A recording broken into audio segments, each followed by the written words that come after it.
안녕하세요. 대학에서 철학을 가르치고 있는 한자경입니다. 불교에서는 우리 각자 안의 그 보물을 알아차리지 못하고 자신의 삶을 오히려 초라하고 보잘것없는 것으로 여기는 것을 굉장히 경계하고 있죠. 그렇다면 불교가 말하는 우리 안의 보물은 무엇일까요? 오늘은 이 문제와 연관해서 우리의 본래 마음, 공적영지의 마음에 대해서 말씀드려 보겠습니다.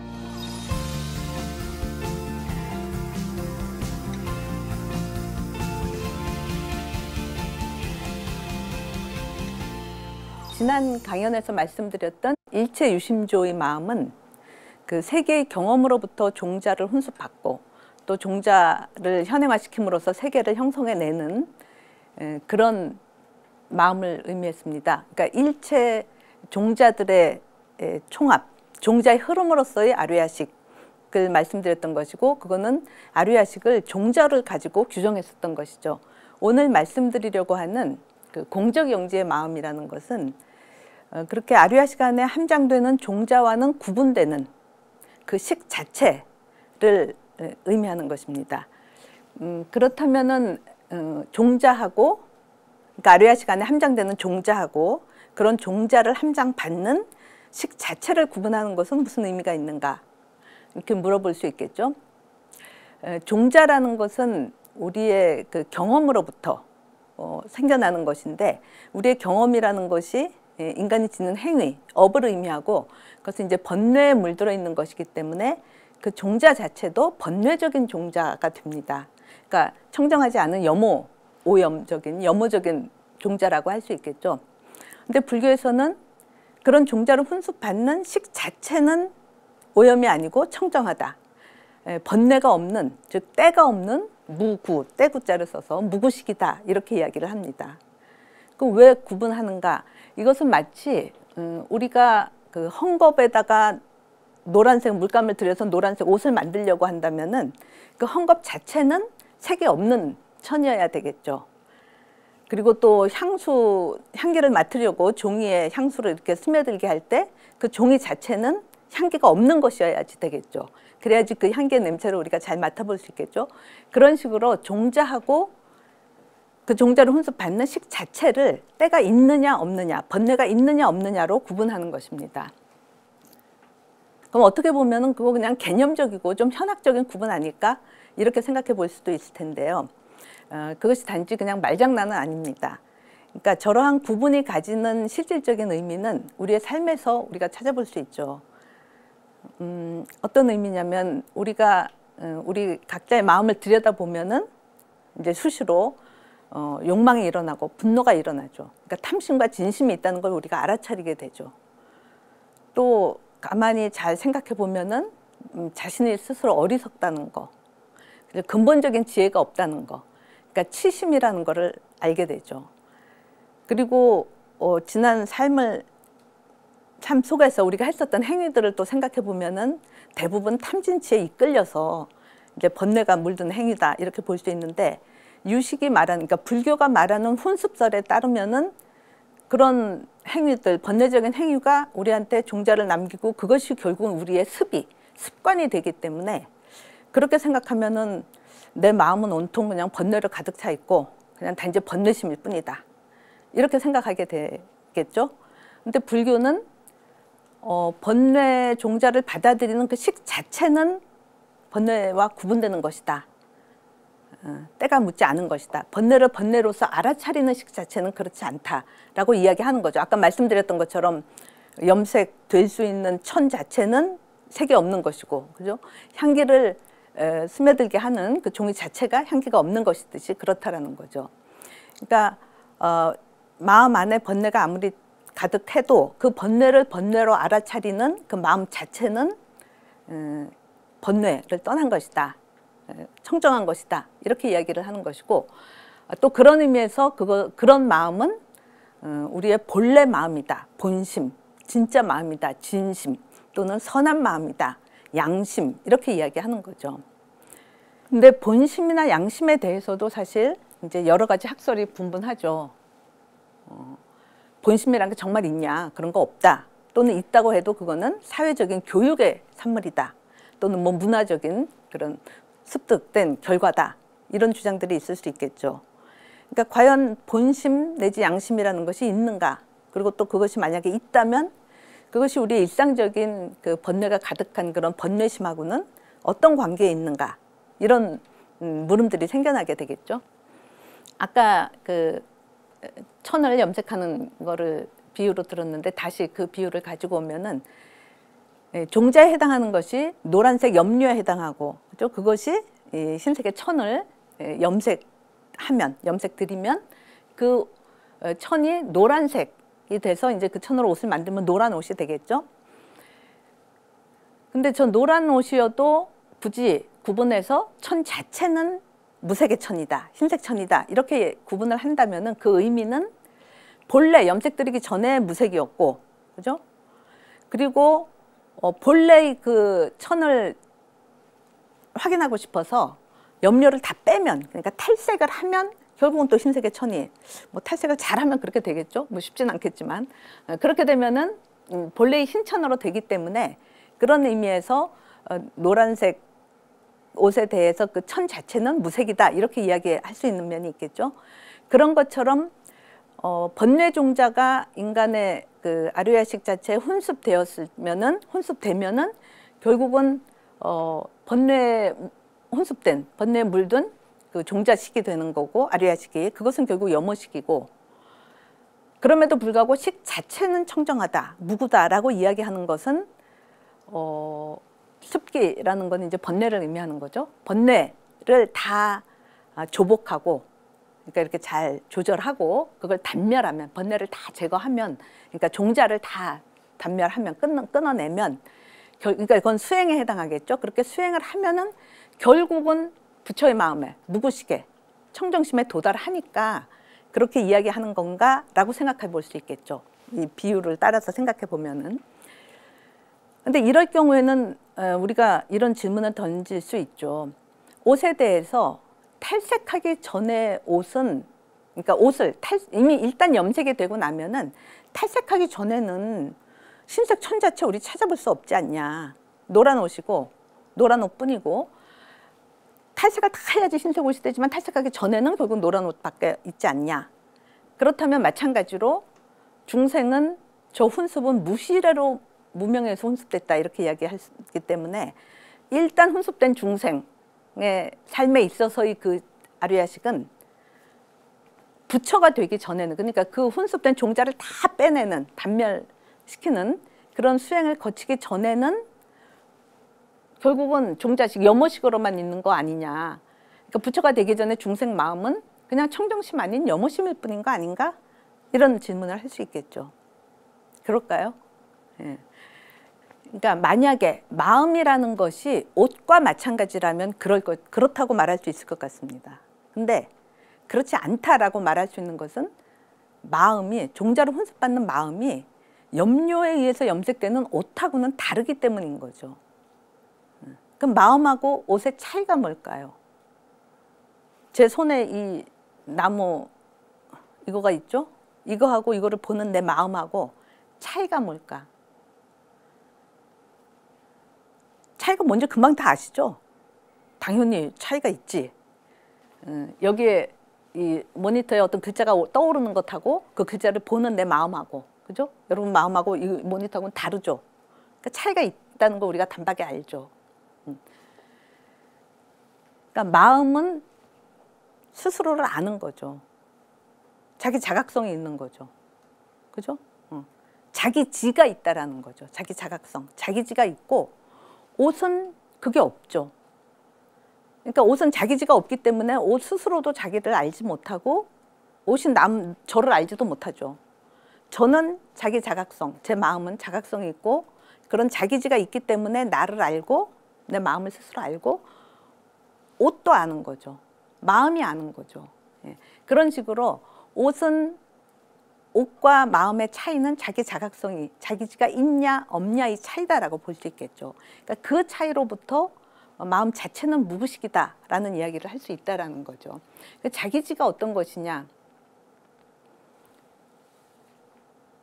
마음의 자기 지는 마음 자체의 자기 지이기 때문에 번뇌 종자가 들어와서 번뇌가 이렇게 스며들어와 있어도 자기 자신을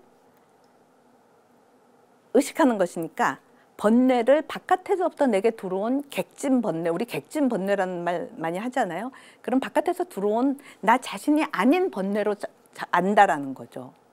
그러니까 자기 자신을 번뇌와는 구분되는 것으로 자각하는 식이다. 자각하는 알미다. 이렇게 말할 수 있겠죠.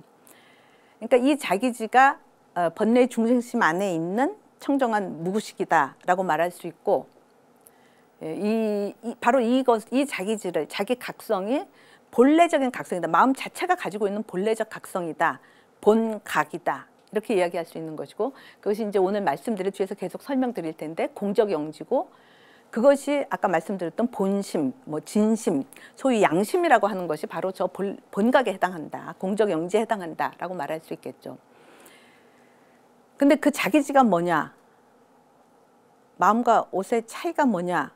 이렇게 하면은 우리가 그 차이를 즉각적으로 알잖아요. 뭐 굳이 뭐 설명을 해서 아는 게 아니라 그냥 누구나 다 아는 거죠. 그죠? 그러니까 강아지하고 강아지 장난감이 있을 때 얘는 마음이 있고 얘는 마음이 없다는 거 우리가 즉각적으로 알죠. 그럼 마음이 뭐냐? 그 자기지가 뭐냐를 설명하려고 하면 그게 뭐지? 하고 설명하려고 하면 쉽지 않죠. 그냥 놓쳐버리게 된다는 거죠. 그 자기지를.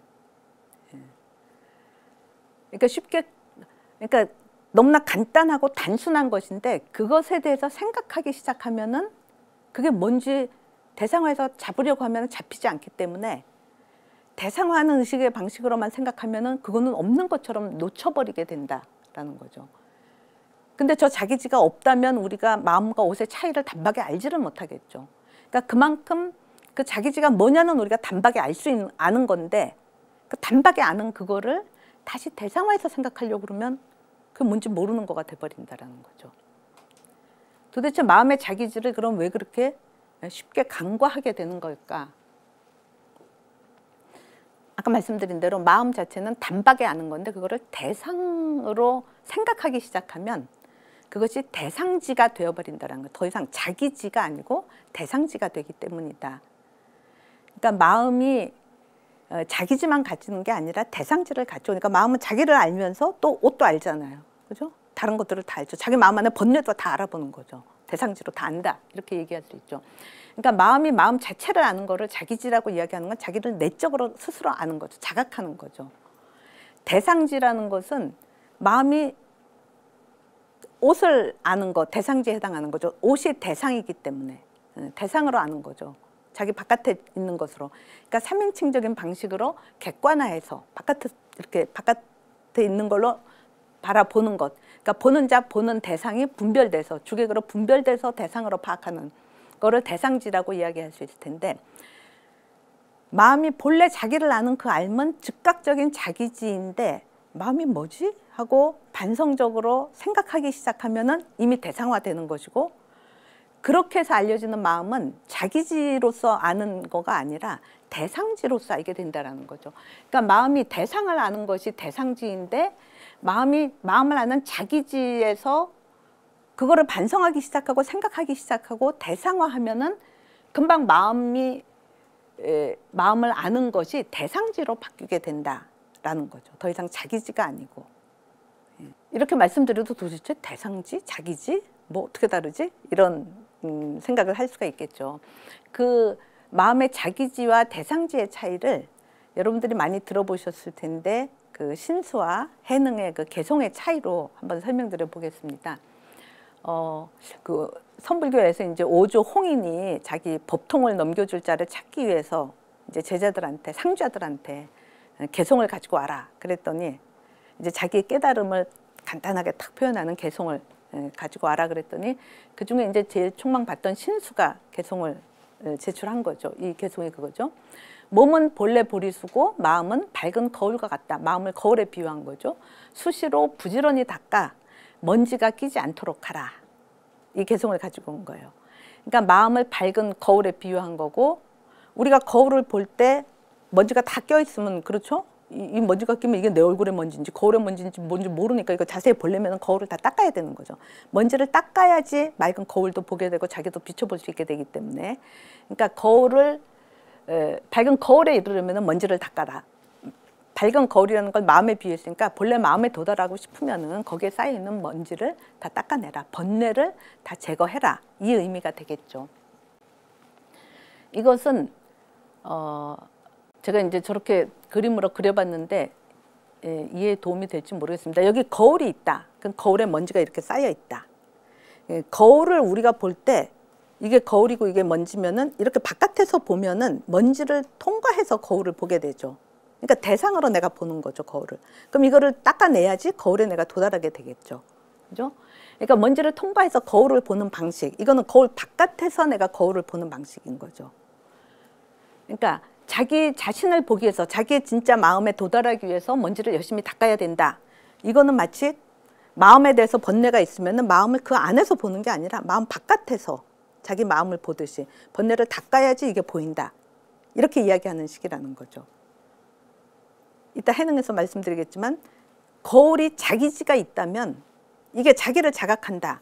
그럼 바깥에 먼지가 있든 없든, 만약에 거울이 진짜 마음이어서 이게 자기지가 있다면은 번뇌가 있거나 없거나, 그러니까 먼지가 있거나 없거나 자기를 자각을 하겠죠. 먼지하고 상관없이. 그게 해능의 개송이다라는 거죠. 그러니까 신수의 개송에서 보면은 거울에 자기지를 간과하고, 그러니까 마음에 자기지를 간과하고 마치 마음을 사람이 거울을 밖에서 이렇게 보듯이, 그러니까 때를 통과해서 거울을 보듯이 자기 마음을 번뇌를 통과해서 이렇게 보는 것을 마음을 바깥에서 대상으로 본 방식의 표현이 됐다라는 거죠. 근데 이거에 반해서 해능이 제시한 개송은 보리는 본래 나무가 없고, 이제 보리 수이기 때문에 보리는 본래 나무가 없고, 지혜라는 거죠. 지혜는 본래 나무가 없고 밝은 거울 역시 대가 없다. 밝은 거울은 마음을 말하는 거고, 마음이라는 것은 이렇게 진짜 거울처럼 이렇게 대가 있는 그런 게 아니다. 본래 한 물건도 없는데 본래 무일물이라는 거죠. 어디에 먼지가 끼겠는가? 그러니까 마음이라는 것은 본래 무일물이다. 공이다. 그러니까 먼지가 끼는 차원의 그런 존재, 우리가 대상화해서 바라볼 수 있는 그런 거가 아니다. 마음이라는 것은. 그러니까 대상화될 수 없는 것이다. 먼지가 낄 수 없는 것이다. 그러니까 아까 방식으로 다시 도표해 보면은 신수는 대상지의 방식으로 마음을 밖에서 대상으로 본 건데, 그러니까 먼지를 통과해서 거울을 보게 되듯이 마음도 번뇌를 통과해서 이렇게 보게 되는 거죠. 그러니까 마음을 직접적인 자기지로 이야기한 게 아니라 대상지의 방식으로, 그 이야기는 자신을 대상화해서 반성했을 때, 그죠? 이렇게 대상을 보는 마음으로 자기 자신을 이렇게 다시 되돌아와서 2차적인 방식으로 자기를 알아차리는 거다라고 말할 수 있겠죠. 근데 그러니까 즉각적인 그 자기지는 그런 식으로 대상화해서 반성적으로 파악되는 거가 아니라 그 자체가 자기를 아는 거다라는 거죠. 그러니까 마음의 자기지는 앞에 번뇌가 있든 없든 상관없이 이거가 자기를 자각하는 거다. 그러니까 마음이 마음을 내적으로 자각하는 거면은 마음에 쌓인 먼지와 상관없이 자기 자신을 직접적으로 자각한다 라고 얘기할 수 있고, 그게 바로 본래 부처의 마음이다. 그거는 먼지와 상관없이, 먼지가 있거나 없거나 상관없이 청정심이다, 진여심이다, 무구식이다, 이렇게 이야기할 수 있겠죠. 예, 이거를 아까 이렇게 돼 있던 걸 이렇게 눕혀봤습니다. 예, 밑에가 불생불멸의 식 자체, 진여심에 해당하고, 여기에 이걸 이제 거울로 비유했었던 거죠. 여기에 먼지가 묻어서 그 염호가 되면은 신수가 본 마음은 뭐냐면은 먼지를 열심히 닦아요. 그러면 이 먼지가 제거되면서 여기 뭔가 드러나겠죠. 그 마음을 봤다라는, 그 마음을 이야기한다면 닦아서 비로소 드러나는 거. 그러니까 먼지를 보듯이 이렇게 바깥에서 보는 방식이다라는 거죠.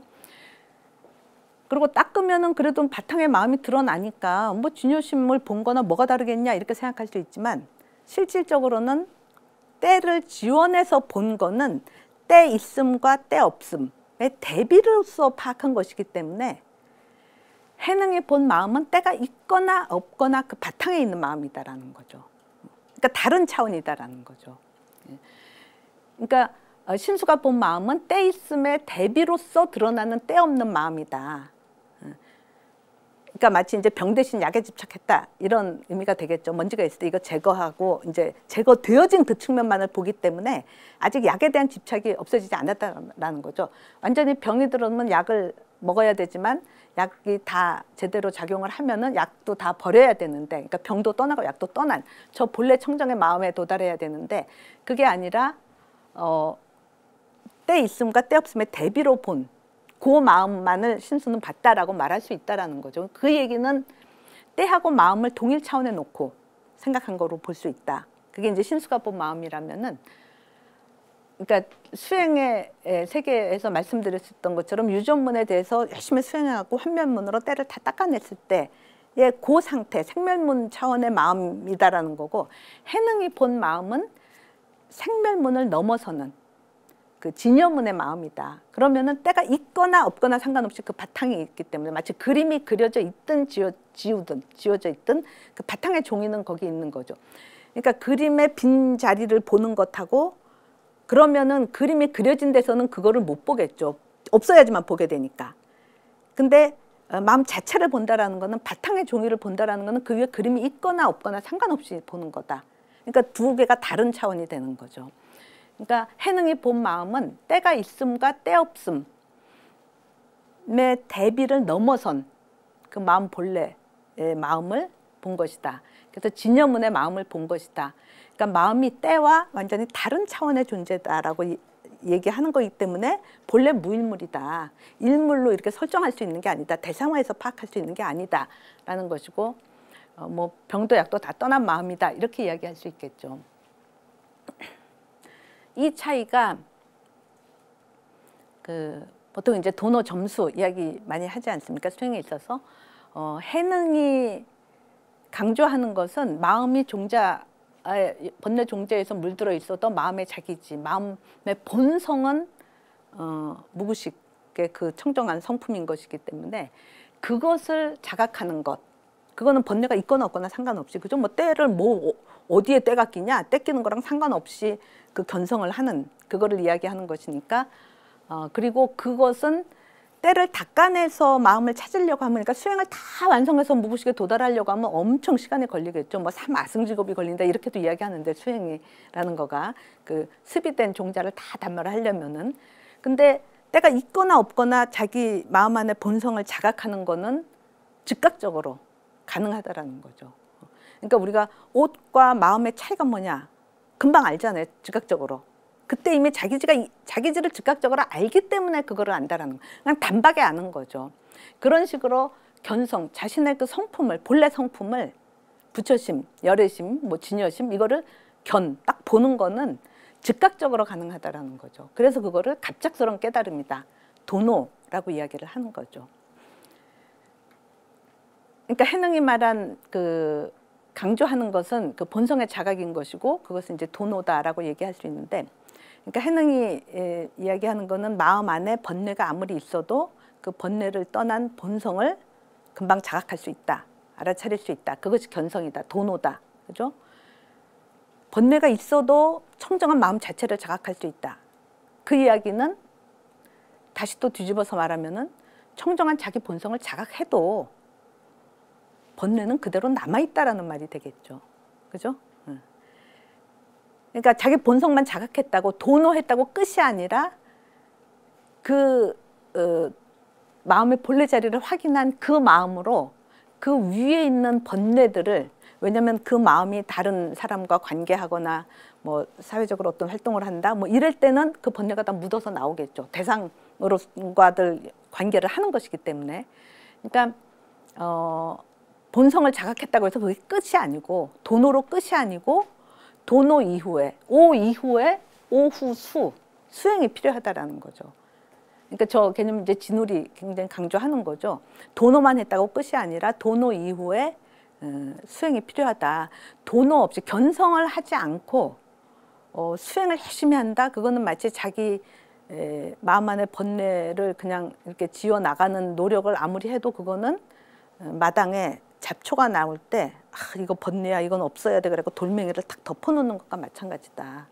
그러면 그 잡초는 여기서 눌리면은 옆으로 해서 또 나온다라는 거죠. 그러니까 도노 없이 수행하는 거는 정말 그냥 수고롭기만 하고 별로 효과가 없는 것이고, 그 전에 자기의 본래 마음자리가 어딘지를 확인하는 도노가 필요하다. 번뇌 없이도 그거는 깨달을 수 있다라는 거죠. 그러니까 그 얘기는 아무리 나쁜 짓을 하는 사람도 마음 안에 양심은 있다. 그 양심을 자기의 본래 마음으로 잘 자각을 하고, 그거가 자신이라고 깨닫고, 그게 이제 자신 안에 보물이라는 것을 깨닫고 그것을 실현해 나가는 것이 필요하다. 그럼 그 실현하려면 그거 깨달았다고 끝이 아니라, 그럼에도 불구하고 다른 사람하고 관계할 때는 양심을 탁 치워놓고 뭐 욕망에 따라서 그저 탐진치에 다시 따라서 행동하게 되기가 쉽기 때문에, 그게 습이 돼 있으니까 그것을 제거해 나가는, 그것을 닦아 나가는 수행은 필요하다. 그거는 이제 시간이 들어가는 거죠. 번뇌 종자가 혼습되는 그 기간만큼의 그만큼의 노력이 들어야지 또 그 번뇌들을 닦아 나갈 수 있겠죠. 그러기 때문에 그거를 점진적인 수행이다, 점수라고 이야기하는 거죠. 습기를 제거해 나가는 오수가 필요하다라고 이야기할 수 있겠죠.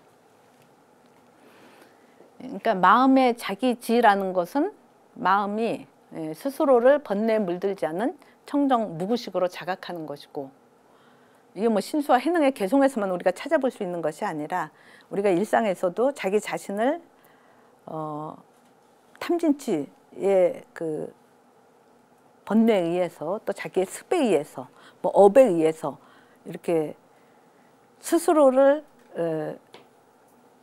이렇게 번뇌에 물든 마음이라고 자각할 때도, 그래도 인간이 내적으로는 분명히 자기 자신이 그런 식으로 번뇌에 의해서, 업에 의해서 완전히 규정된 자, 완전히 결정된 자는 아니다라는 그런 자각은 가지고 있다라는 거죠.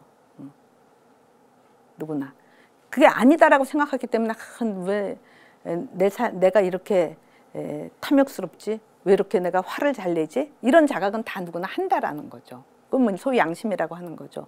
그런 의식이 있다는 것은 자기가 종자에서 완전히 규정된 자, 결정된 자가 아니라는 거예요. 그러니까 이제 흔히 불교에 대해서 업을 계속 얘기하니까, 그러면 다 업에 의해서 규정됐다라고 얘기하는 결정론이냐, 불교는 결정론이냐, 아니다.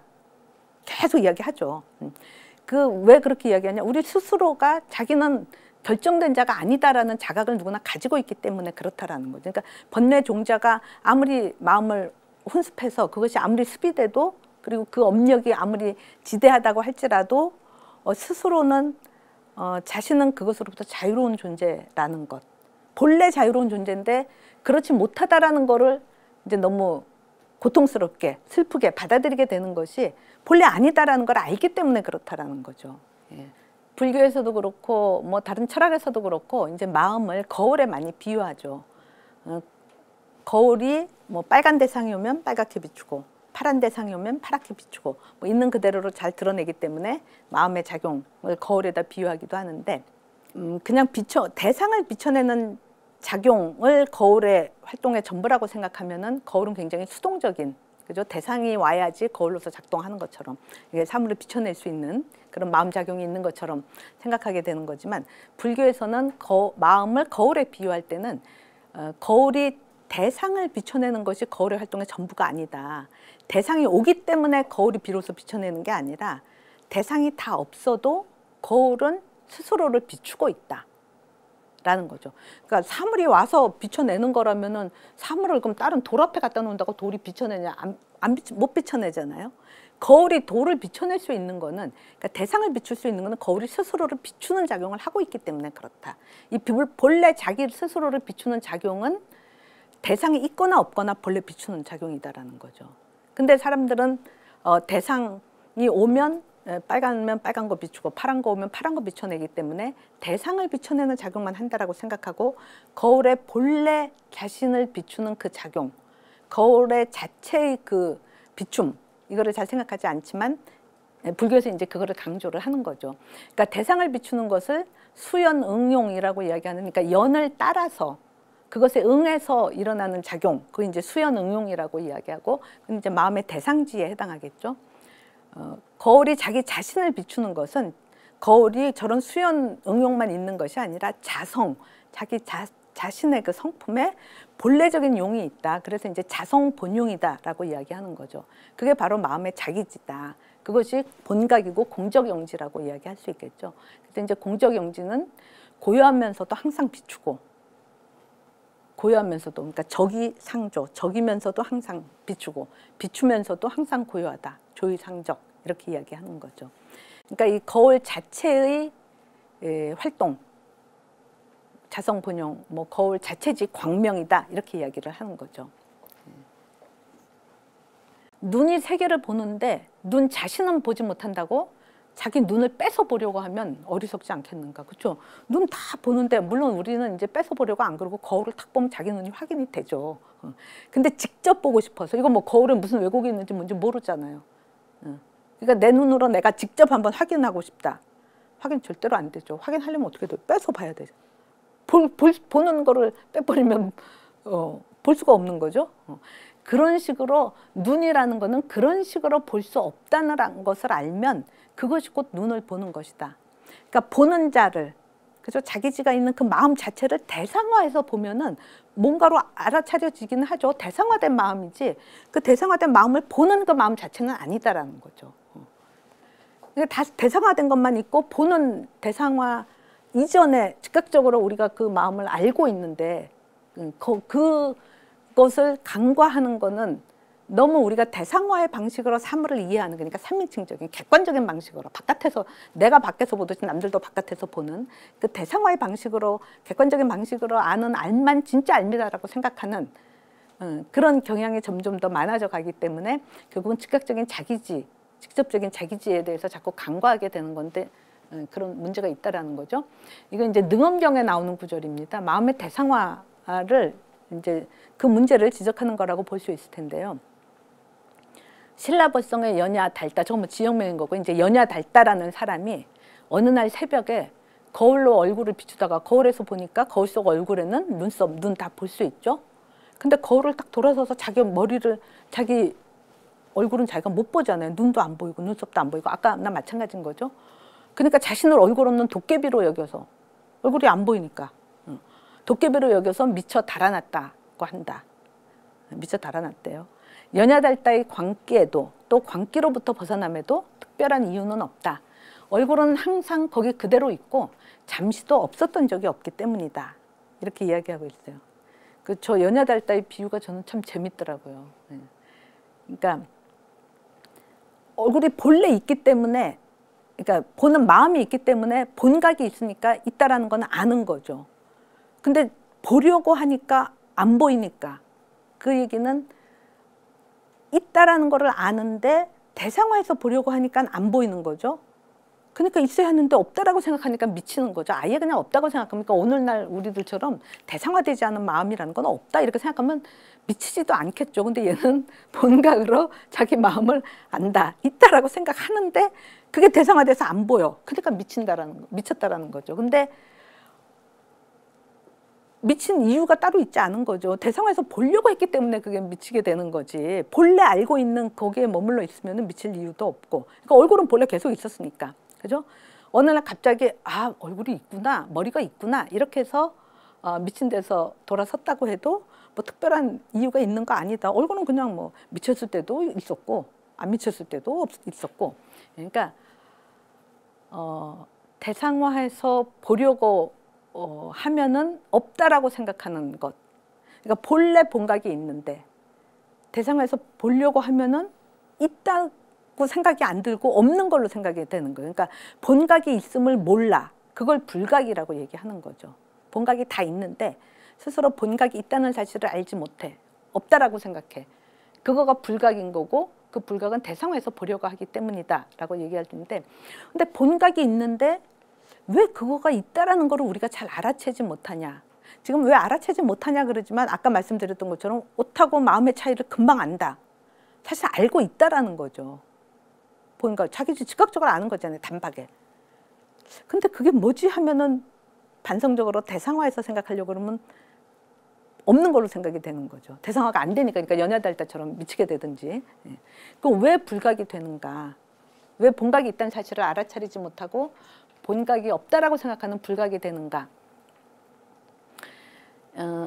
이 말씀은 우리가 그 지난 강연에서 일체유심조의 마음, 아류야식인 거죠. 일체유심조의 그 심이 아류야식에 해당하는데, 그 아류야식은 세계 경험으로부터 종자를 혼습받고 종자를 통해서 세계를 형성해내는데 그 세계라는 것이 우주 전체에 해당한 거죠. 육은신, 기세간 전체를 만들어내는 마음인 거죠.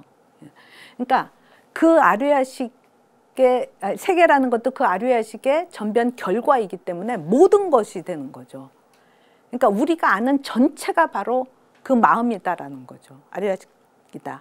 그러니까 아류야식이라는 것 자체가 여기까지가 아류야식이고 각자의 마음이고 그 바깥은 따로 있는 거가 아니고 바깥이 없는 마음이다라는 거죠. 그 아류야식의 마음이라는 거가 우리 지금까지 계속 얘기한 본각의 그 마음, 아류야식의 마음 이거가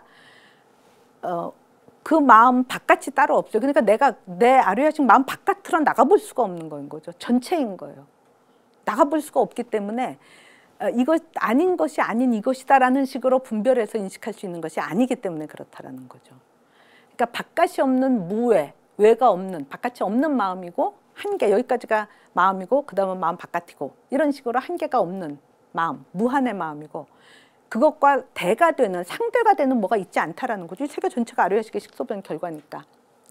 그러니까 그것과 그것 아니고 마치 우리가 빛을 하려면 어둠이 있어야 돼서 서로 상대가 되잖아요. 근데 그런 상대가 없다라는 거죠. 그러니까 전체이기 때문에 우리가 그 마음 바깥으로 나가본 적이 없으니까 그 마음으로 살면서도 그 사실을 알아차리기가 쉽지 않다라는 거죠. 그러니까 본각을 왜 알아차리지 못하냐? 본각이 없어서 뭐가 빠져 있어서 드러나는 때가 너무 없어서가 아니라 시시각각이 다 본각의 작용이기 때문에 뭐 그것이 너무 두루 꽉 차 있어서 그 바깥이 없기 때문에 우리가 그것이 있다는 것을 알아차리기가 쉽지 않다라는 거죠. 있는데도 우리가 아는데도 그 알미, 본각이 있는데도 본각이 있음을 알아차리지 못한다. 그러면 사람들이 어떻게 아는데도 안다는 걸 모를 수가 있냐? 그죠? 그렇게 물어볼 수 있겠죠? 알미 있는데 그 알미 있다는 걸 어떻게 모를 수 있지? 근데 아류야식의 본각뿐만 아니라 많은 경우 우리가 그런 상황들이 있죠. 뭐냐면은 여러분들이 다 들어보셨겠죠? 부모님의 사랑은 부모님이 돌아가셔야 한다. 들어봤죠? 왜 그러냐? 부모님의 사랑에 계속 있는 거죠. 뭐 어느 날 뭐 1월에는 부모님이 끔찍히 사랑하다가 2월 되면 안 사랑하고 3월 되면 다시 사랑하고 뭐 이런 거가 아닌 거죠. 그게 변화가 없고 꾸준히 부모님의 사랑이 있는 거죠. 그러니까 자녀들은 부모님의 사랑 바깥으로 요즘은 뭐 그것도 참 일반에서 말하기 어렵게 되긴 했지만 보통 사람들의 경우 그러니까 그렇지 않은 경우가 병이라고 할 수 있는 거죠. 그러니까 부모님의 사랑이 계속됐기 때문에 그 바깥으로 나가본 적이 없는 거죠, 애가. 부모님이 돌아가시면 그것이 끝나니까 그것이 없구나라는 걸 알게 되는 거죠. 그때 비로소 자기가 내가 정말 부모님의 사랑을 이렇게 받았구나 이거를 알게 된다라는 거죠. 끝이 있어서 바깥으로 나가봐야지. 근데 아류야식, 우리의 마음이라는 거는 끝이 없는 마음이기 때문에 바깥으로 나가보질 못하니까 모른다라는 거죠. 근데 부모님의 사랑은 돌아가셔야 한다? 그럼 돌아가시기 전에는 부모님의 사랑을 우리가 모르냐? 사랑을 받아서 그 사랑을 알아야지 그게 끝났다는 걸 알죠. 그죠? 사랑 안 받고 사랑을 몰랐으면 끝나도 모르는 거죠. 그러니까 부모님의 사랑을 받아서 그 사랑을 알기는 하는데 자신이 그 사랑을 받고 있다는 사실, 자신이 그 사랑을 알고 있다는 사실을 모른다라고 얘기할 수 있겠죠. 뭐 부모님이 꼭 돌아가셔야 하는 그런 경우 말고도 또 일상에서 우리가 있기는 있는데 있다는 사실을 모르는 암 이런 거죠. 써놓은 것처럼 지금 우웅하는 소리 계속 들리고 있죠. 의식하면 의식이 되죠.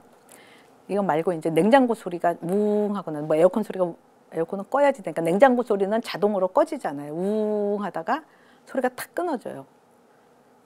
그러면은 사람들이 아 우리 집 냉장고가 이렇게 시끄러웠구나. 뭐 에어컨이 자동으로 돼서 이제 탁 끊어진다 그러면은 여기가 이렇게 시끄러운 곳이었구나. 딱 알아차리게 되는 거죠. 그러면 소리가 끊어지기 전에는 그 소리를 들은 거예요? 안 들은 거예요? 안 들은 거예요? 그럼 끊어지기 전에 듣지도 않았는데 소리가 끊어졌으면 똑같이 안 듣고 그럼 어떻게 끊어졌는지 어떻게 알아요? 그죠? 들어야 되겠죠. 들어야지 들리는 소리가 끊긴 걸 알죠. 끊어질 때. 그죠? 그러니까 듣기는 듣는데 그러니까 의식되진 않은 거죠. 듣기는 듣는, 그러니까 의식, 제육의식, 표층의식보다 더 깊은 심층 마음의 활동이 있다라는 얘기가 되는 거죠. 듣기는 들어요. 그러니까 제육의식, 대상의식만 듣는 게 아니라 듣기는 듣는데 듣는다는 사실을 모르는 것. 그죠? 그러니까 듣기는 듣는데 듣는다는 걸 모르는 거죠. 그치기 전에도 그걸 들어야지 그게 끊어졌다는 걸 아는 거니까. 그죠? 그러니까 이런 방식으로 본각이 있어도 그 본각이 있다는 사실을 우리가 알아차리지 못하는 것이 일어난다라는 거죠. 그게 이제 불각이 되는 거죠. 인간 안에 그런 본각이 있다. 본래적 각성. 각성이라는 게 각이 붓다 해당하는, 그러니까 부처님 붓다, 붓다라고 얘기할 때 그거가 각인 거죠. 각. 그래서 각자라고 얘기하는 거죠. 깨달을 각. 인간 안에 그런 불성이 있다, 본각이 있다라는 거는 결국은 중생이 본래 부처다라는 얘기라는 거죠. 깨달음의 각성이 있다라는 거죠. 본래 부처다. 그러니까 중생이 곧 부처다라고 얘기할 수 있는 거죠. 본각이 있다라는 것은. 기신론에서도 그 본각이 있으면 모르고 불각이 되지만 수행을 통해서 결국은 뭐죠? 상사각, 수분각, 그래서 구경각에 이뤘을 때 그 결과는 구경각에 이르면은 그것이 결국 그 시각, 각을 알아나가기 시작해서 구경각에 이뤘을 때 그것이 결국은 본각이라는 것을, 본각과 다르지 않다라는 것을 안다. 이렇게 이야기를 하는 거죠. 그러니까 중생이 곧 부처다라고 말할 수 있는데, 그럼 중생이 곧 부처다 그러면은 맨 처음에 말씀드렸던 것처럼 엄청난 보물을 이렇게 안겨주는 것 같고 기쁜 소식 같기도 하지만, 한편으로는 내가 이미 부처라고? 뭐 이렇게 좀 약간 실망스럽게 여겨질 수 있는 부분도 있을 수 있겠죠. 그러니까 중생이 모두 부처다. 그럼 차이는 뭐냐? 이렇게 얘기할 수 있겠죠. 중생은 자신이 부처라는 사실을 모른다. 그러니까 본각이 있는데 그 본각이 있음을 알아차리지 못하고, 그러기 때문에 그 본래 마음 자리에 있지 못하고 항상 마음이 붕 떠서 이 대상지의 차원에, 대상의식의 차원에 머무른다라는, 대상을 쫓아가면서, 그죠? 그 산만한 마음을 유지하게 되는 거다. 그래서 그 대상지의 차원에서 이 대상에 이끌려서 업을 짓고 뭐 업력이 쌓이고, 그래서 윤회한다, 뭐 육도 윤회한다, 이렇게 이야기할 수 있겠죠. 근데 부처는, 중생이 자신이 부처인데 부처라는 사실을 모르는 거라면은 부처는 자신이 부처라는 것을 안다. 그러니까 견성이 되고, 그죠? 뭐 번뇌도 없애고 이런 걸 이제 부처라고 이야기할 수 있겠죠. 그러니까 알기 때문에 이제 명이다. 중생은 무명에 머무르는 거고, 부처는 자신이 부처임을 아는 자라고 얘기할 수 있을 테고, 본각을 아는 거고, 늘 마음의 본래 자리에 있기 때문에 대상을 쫓아다니는, 분주의 대상을 쫓아다니는 것이 아니다. 뭐 해탈한 것이다. 이렇게 이야기할 수 있겠죠. 그래서 진울 같은 사람이 마음 한 자리를 알면 그 자리에서 단박에 해탈하고, 그걸 모르면 육도 윤회한다. 끝없이 육도 윤회한다. 우리의 본래 성품이 본래 부처가 아니라면 우리가 왜 굳이 부처가 되려고 하겠는가. 본래 부처니까 부처가 되려고 하는 거지. 본래 부처인데 이렇게 번뇌에 좀 가려져 있기 때문에, 그래도 본래 부처니까 부처가 되려고 하는 것이고, 하는 것이다 라고 볼 수 있겠죠. 부처가 아니라면 뭐 부처가 굳이 될 필요가 없잖아요. 그리고 우리가 본래 부처이기만 한 것으로 그치는 게 아니라, 우리가 본래 부처라는 걸 우리가 알아야지. 그죠? 이미 알고 있다라는 거죠.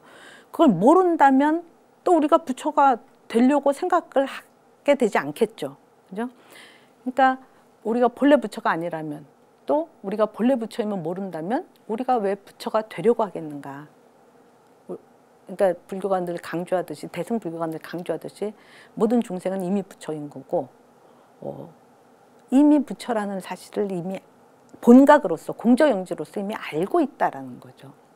자신의 보물을 알고 있기 때문에 그 보물을 실현시키지 못하고 있는 거가 서러워서 이제 좌절하고, 그죠? 뭐 실망하고, 삶이 너무 초라해배고 뭐 이렇게 되는 거겠죠.